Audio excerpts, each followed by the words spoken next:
Welcome back to the On Writing with AI podcast. I'm Abel, and I'm glad you're here. You might notice that my voice sounds a little bit different, and that's because this is actually me. Yes, I do use AI in some of my episodes, but today I wanted to make this a little more personal. Today I want to talk about what makes your writing yours. It's not your grammar, your structure, or even your style. It's something much deeper than that. It's something AI can never touch. I like to call it the human spark. And if you've ever worried that writing with AI might take your voice away, that people will read your work and think, a machine wrote this, then this episode is for you. Here's the truth. AI can't write your story. It can only help tell it. Let me explain what I mean. When people hear, I used AI to write, a lot of them picture the same thing.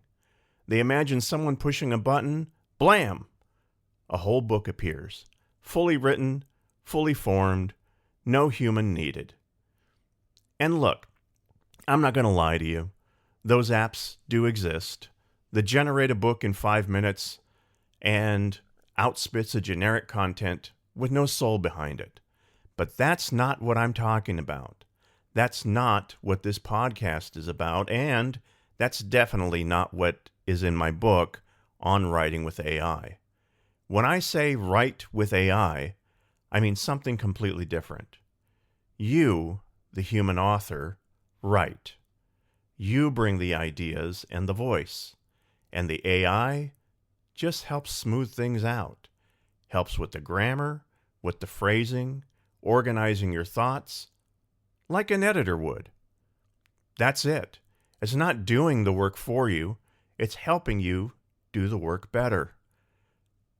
But I get why they worry. Because there's this fear that AI is just copying, that it's a giant repository of every book ever written, and when you ask it for help, it's just mashing together pieces of other people's work and handing it back to you. In reality, that's not how it works. AI's knowledge isn't based on storing actual text. It's based on patterns. It learns the rhythms of language and the structure of sentences. It doesn't pull from a library of copied books. AI recognizes the patterns and helps you apply them to your ideas. Think of it like this. If you asked a human editor to help you with a sentence, they're not copying someone else's book. They're using their understanding of how language works, patterns that they've learned over time, to help you say what you mean more clearly. And AI does the same thing, only faster. But here's what AI can't do. It can't feel. It's never lived, never cried. AI has never felt pain or joy or loss or love. It doesn't know what it's like to sit at your mother's bedside in her final days. The weight of grief, the ache of missing someone. AI doesn't know your family's inside jokes or the way that your dad used to laugh or the smell of your grandmother's kitchen during the holidays. Only you know those things. That is the spark. That's what makes your writing yours. Let me tell you a story that really brings this home. When I wrote my book about my mom, based on her biography, a lot of people asked me the same questions. Did you write it or did AI write it? And here's what I told them. AI never knew my mom. It didn't know the sound of her voice or the way that she would look at me when I was a kid. It didn't know the struggles that she went through or the strength that she carried. It didn't know the small, quiet moments that shaped who she was. And it definitely didn't know the inside jokes that I've woven into that book, the little clues that only my family could catch, the pieces of her story that only I could tell because I lived them. Sure, AI helped me organize my thoughts. It helped me structure the chapters and clean up some sentences so that they flowed better together. But the story, the heart of it, the voice behind every word, that was all me. The human. The son who wanted to honor his mom's life. And that is what we have to remember. AI can't replace your humanity. It can't feel what you've felt. It can't know what you know. All it can do is help you express it more clearly. So if you're worried that using AI will take your voice, it won't. Not unless you let it. And that is where protecting the spark comes in. Yes, AI is powerful, fast, and efficient.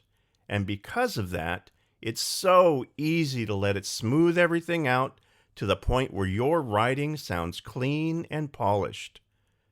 But sometimes it's a little too polished.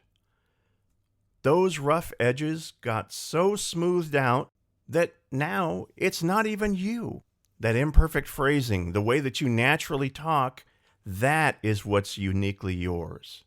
If you're not careful, you can let AI sand down those edges so far down that voice disappears.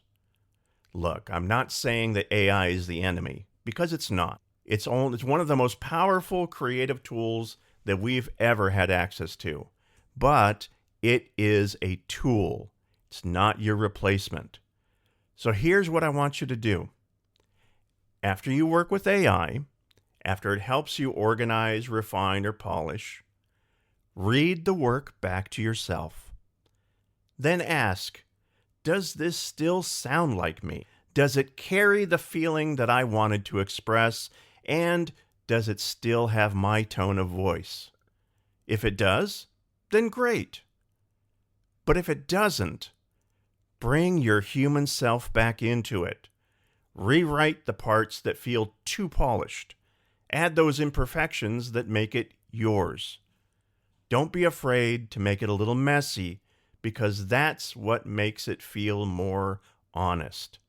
Readers don't fall in love with perfect writing. They fall in love with real writing. They connect to the parts that feel human. And the only way to keep that human part alive is to protect it. You're still the author. You decide what matters. You lived the story. You felt the emotions. You are the one that can tell it. Protect the spark, because that's what makes your writing worth reading.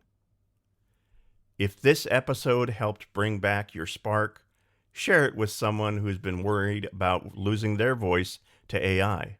And if you want more episodes like this, more tips, tools, and ways to stay human while using this powerful technology, follow the show so you don't miss what's next. Thanks for listening, and I'll see you in the next episode.